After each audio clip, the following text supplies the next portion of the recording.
오늘 읽은 이 본문을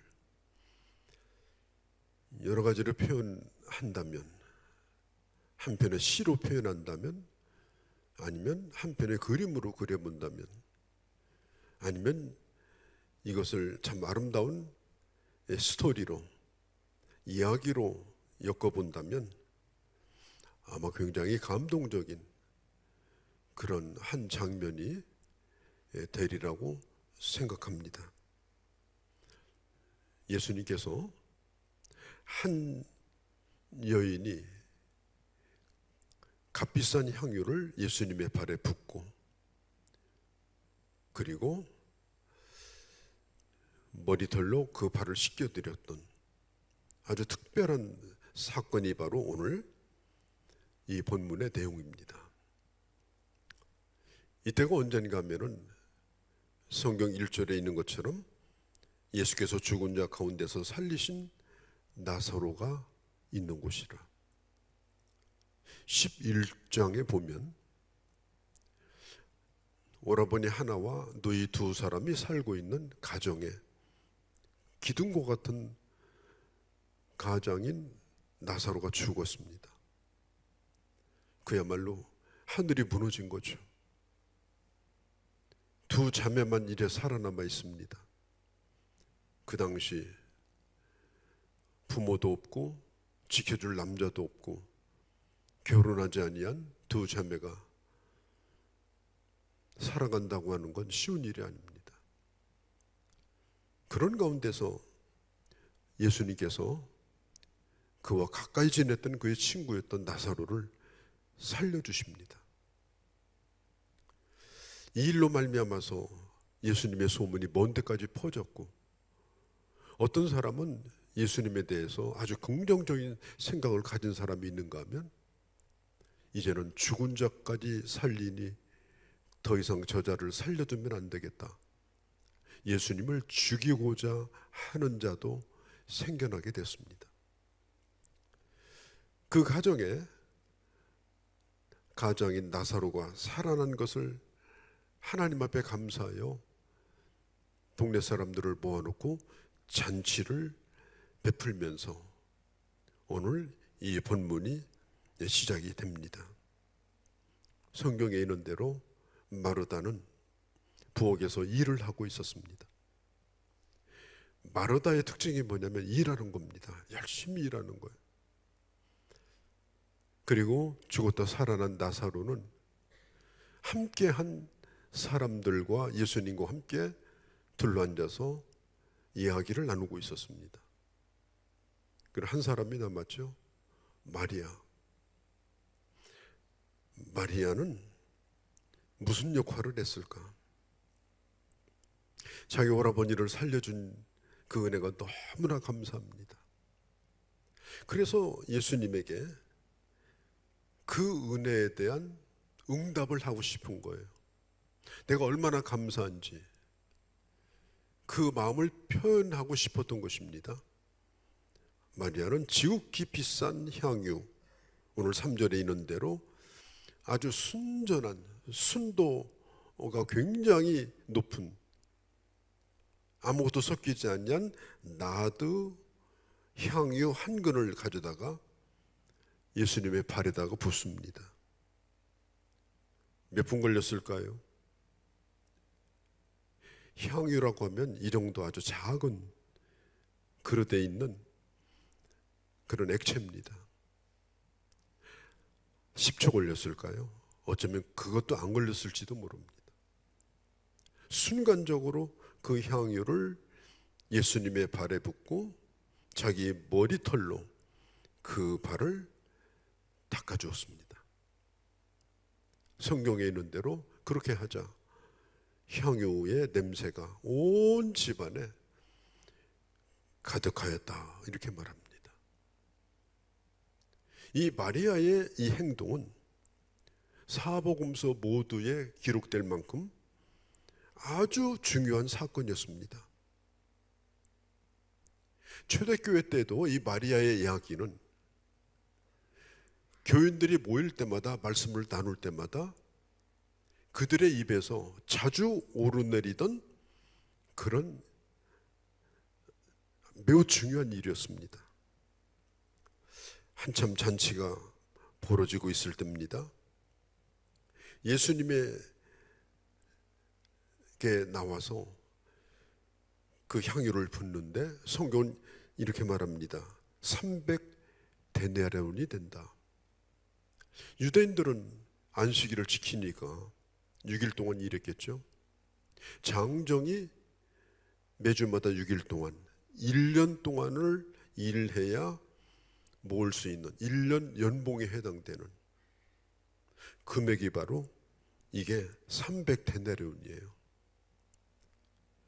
대단한 분량입니다. 뭐 요즘으로 말하면 얼마 정도 될까요? 아마 수천만 원에 해당되는 그런 가치를 가지고 있을 것입니다. 그리고 이 여인은, 이 마리아는 이게 사람들 보기에 정상적인 행동이 아닙니다. 손님들이 왔을 때 그냥 몇 방울만 떨어뜨려도 큰 대접받는 겁니다. 향수를 발에다 붓고 머리다 붓는 사람이 없잖아요. 몇 방울만 떨어뜨려도 이 향수가 나드 향이라는 것을 안다면 사람들은 오늘 참 귀한 향유를 냄새를 내가 맡았구나, 내가 대접받았구나, 그렇게 하던 시대입니다. 그러니까 이것을 붓는다고 하는 것은요, 이건 상식을 뛰어넘는, 상상할 수 없는 그런 일이었습니다. 아무리 누구를 극진히 대접한다 하더라도 이렇게 할 수는 없는 것입니다. 그런데 마리아는, 예수님은 그런 대접을 받기에 합당한 분이라고 생각하고 그렇게 했습니다. 마리아는 하나님께서 자기 가정에 베푼 은혜에 비하면 이건 아무것도 아니라고 생각하고 그렇게 했습니다. 여자가 머리를 풀어서 누구의 발을 씻겨준다고 하는 것은 그때 당시는 상상할 수가 없는 일입니다. 완전히 자기 자신이 그냥 부서지는 겁니다. 저 여자가 정신이 돌았나, 비정상적인 행동입니다. 그런데 자기는 그런 욕을 먹더라도 예수님은 이 정도는 대접을 받아야 된다고 생각하였습니다.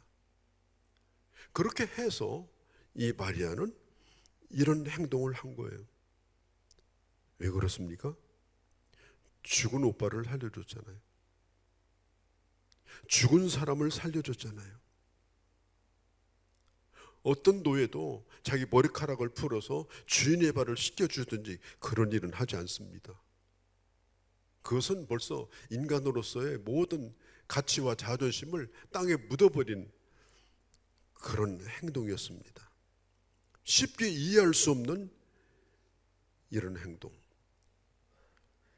조용하게 담소를 나누고 그 다음에 주방에서 뚝딱거리는 소리가 나고 그렇게 하고 있는 이런 시간에 이런 일이 갑자기 벌어진 것입니다.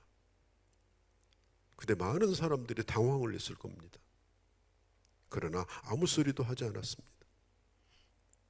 그때에 한 사람이 입을 엽니다. 이 여인의 이 헌신과 이 환대와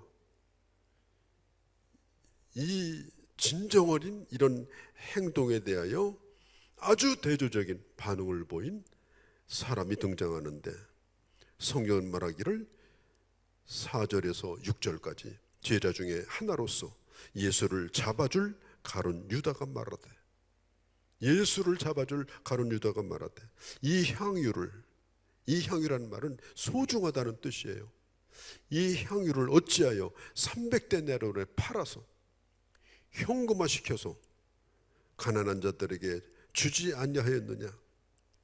이렇게 말하는 것은 이 사람이 가난한 사람을 생각한 것이 아니라 예수님의 일행의 돈 주머니를 맡고 있는 사람이 바로 가룟 유다였어요. 그래서 그는 평소에 그 주머니에 있는 돈을 빼돌리곤 했습니다. 마땅히 예수님의 입으로 들어가야 되고 제자들의 입으로 들어가야 될 그 돈을 빼돌려서 착복을 했던 사람이에요. 그러니 이 300데나리온이 들어오면 얼마나 많이 빼먹을 수 있겠느냐는 거예요. 속에는 그런 생각으로 가득 차 있으면서 겉으로는 가난한 사람을 지금 들먹거리고 있는 것입니다. 그가 내세운 명목은 뭡니까? 이건 너무 지나친 것이다 하는 겁니다. 얼마든지 이 돈을 더 의미 있게, 더 그럴듯하게 쓸 수가 있는데 어떻게 이렇게 하느냐? 가룟 유다가 마리아가 이렇게 한 행동 자체를 문제 삼지는 않았습니다. 그럴 수 있다는 겁니다. 그러나 이것은 도가 지나친 것이다 라는 것입니다. 예수님은 분명히 대접을 받으실 만한 분입니다. 그러나 향유를 깨서 이 정도 이런 식으로 대접할 만한 분은 아니라는 것입니다. 조금 떼서 냄새도 풍기고 그 다음에 나머지는 그걸 다 팔아가지고 제가 받고 그래서 가난한 자를 나눠주는 것이 바람직하지 않겠느냐 하는 것입니다. 성경은 유다의 말이 옳은지 그른지에 대해서는 평가하지 않습니다. 다만 이 유다라는 사람이 어떤 사람인가에 대해서 기록을 하는 거예요. 첫 번째, 그는 가난한 사람에 대해서 전혀 관심이 없는 사람이었어요. 가난한 사람에 대해서 관심이 없었어요. 오로지 자기 호주머니에 있는 소유만이 그의 관심의 모든 것이었습니다.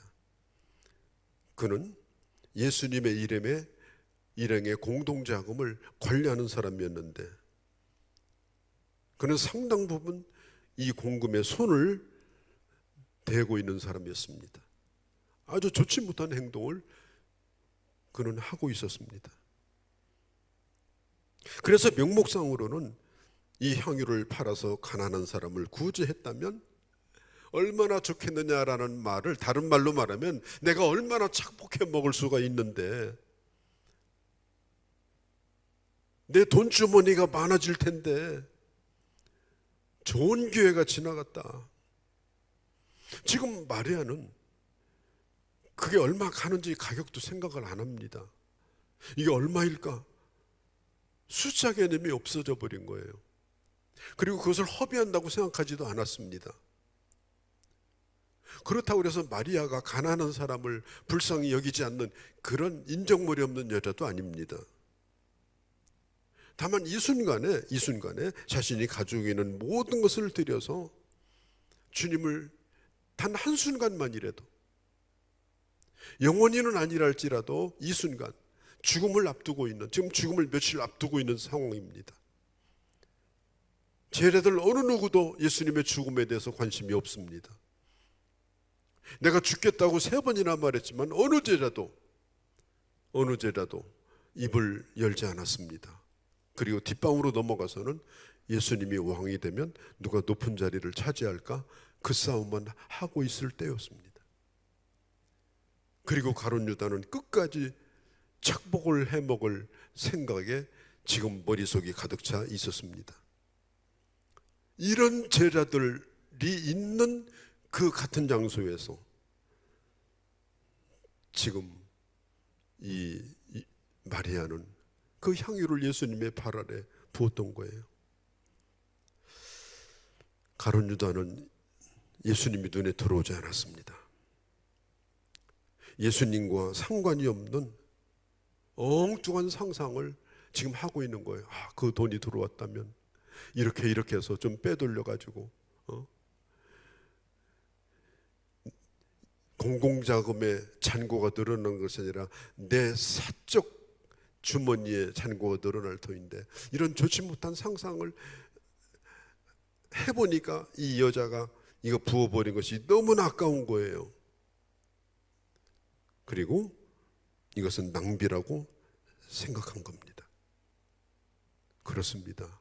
이 여인은 낭비한 겁니다. 왜 낭비했습니까? 사랑했기 때문에 낭비한 겁니다. 여러분, 진정한 사랑이라고 하는 것은 낭비를 통해 이루어지는 겁니다. 나 시간 없다, 나 돈 없다, 나 지금 바쁘다. 사랑이 이루어집니까? 상당 부분은 헌신을 해야 되고 내가 손해를 봐야 되고, 그리고 그렇게 낭비를 통해서 맺어지는 열매가 바로 사랑인 것입니다. 인간관계도 그렇습니다. 하나님과 우리 사이도 마찬가지입니다. 신학자 폴 틸리히는 이 여자의 헌신에 대해서 이렇게 이름을 붙였습니다. 이것은 거룩한 낭비다. 낭비는 낭비인데 이것은 거룩한 낭비다. 예수님께서 이 여인에게, 야, 너 지금 지나치잖아.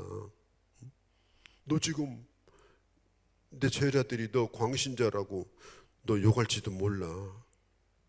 아니에요. 이 여인의 행동에 대하여 예수님은 이것은 사랑의 모델이다, 이것은 헌신의 모델을 삼으라고 그 일을 바라보고 있는 사람들에게 말씀하여 주셨습니다. 그러면서 7절 8절에 보면 이렇게 말씀합니다. 예수께서 이르시되 그를 가만히 두어라. 그를 가만히 두어서 나의 죽음, 내 장례할 날을 위하여 그것을 간직하게 해라. 가난한 사람은 언제나 세상에 많지만 나는 너희와 항상 있지 않다. 너와 함께할 시간이 되게 많지 않다. 그것이 무엇이든지 간에 나를 위해서 할 수 있는 시간이, 할 수 있는 그 기회가 많지 않다. 왜? 나는 곧 떠나야 되기 때문에. 그래서 예수님은 이 여인의 행동을 칭찬해 주신 거예요. 마가복음 14장에 보면은 6절에 이렇게 말합니다. 그가 내게 좋은 일을, 아름다운 일을 하였느니라. 그리고 말씀합니다. 그를 가만히 두어라. 나의 장례할 일을 위해서, 장례를 위해서 그것을 간직하게 하라.